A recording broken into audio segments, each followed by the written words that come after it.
यादों में भी अदब व तमीज़ का नामो निशान नहीं होता। कभी भी कहीं भी बेसाख्ता जहन की हदों में घुसती चली जाती हैं।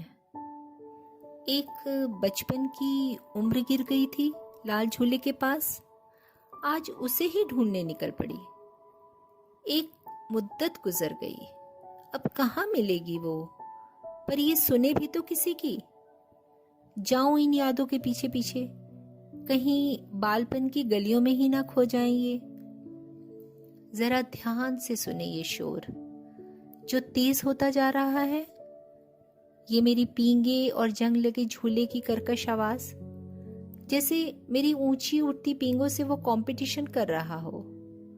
और ये देख रहे हैं सर्दियों की सिर चढ़ी धूप, देखना कैसे सताएगी मुझे।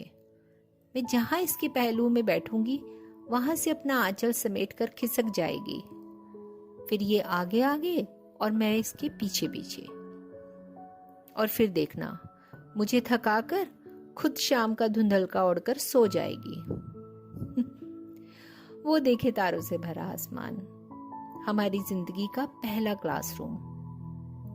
गणित का पहला सबक हमने यहीं से सीखा था, जब रात में भाई बहनों के साथ छत पर लेटकर आसमान में तारे गिनते थे।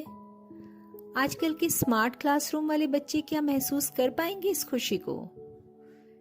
ये आंगन देख रहे हैं, रूठने मनाने कट्टी बट्टी के कितने ही लम्हे यहाँ बिखरे पड़े हैं। कितना प्यार भरोसा और हक समेटे हुए हैं ये।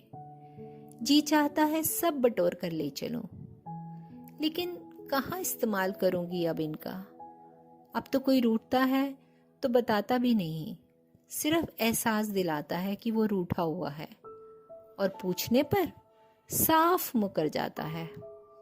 एक वो भी जमाना था बचपन का, जब किसी से रूठते थे तो जानकर मुंह फुलाकर उसके आसपास घूमते थे, और जैसे ही नजर मिलती थी कट्टी का इशारा कर देते थे, क्योंकि तब विश्वास होता था कि सामने वाला मना लेगा।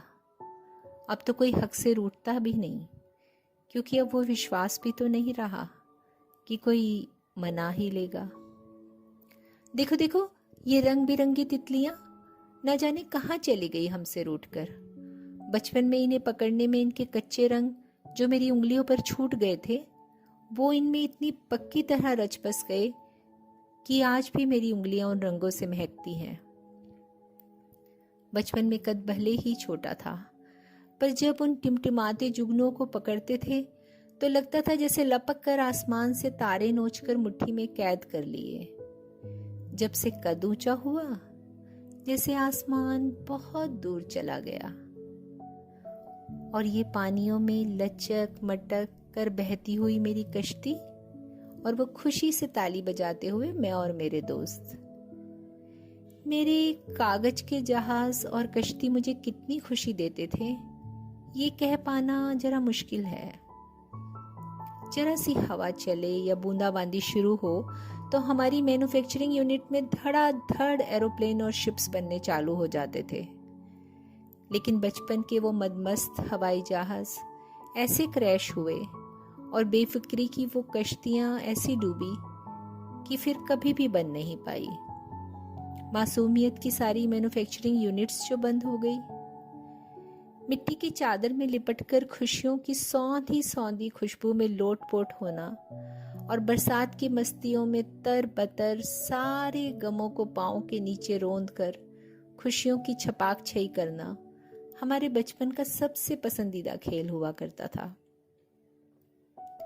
कभी कभी इस मॉडर्नाइजेशन से बड़ी कोफ्त होती है।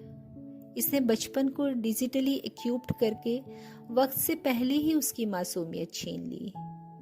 एक वो बचपन था जो लाख नादानियों और नासमझियों से भरा था, फिर भी संस्कारों की हवाओं में सांस लेता हुआ कब अदब और तहजीब से लबरेज हो जाता था पता भी नहीं चलता था। एक यही तो उम्र होती है जिसमें नादानियां, नासमझी भरी बातें और मासूम शरारतें भी जिंदगी भर के लिए होठों को मुस्कुराहट और जहन को मीठी यादों का खजाना दे जाती हैं।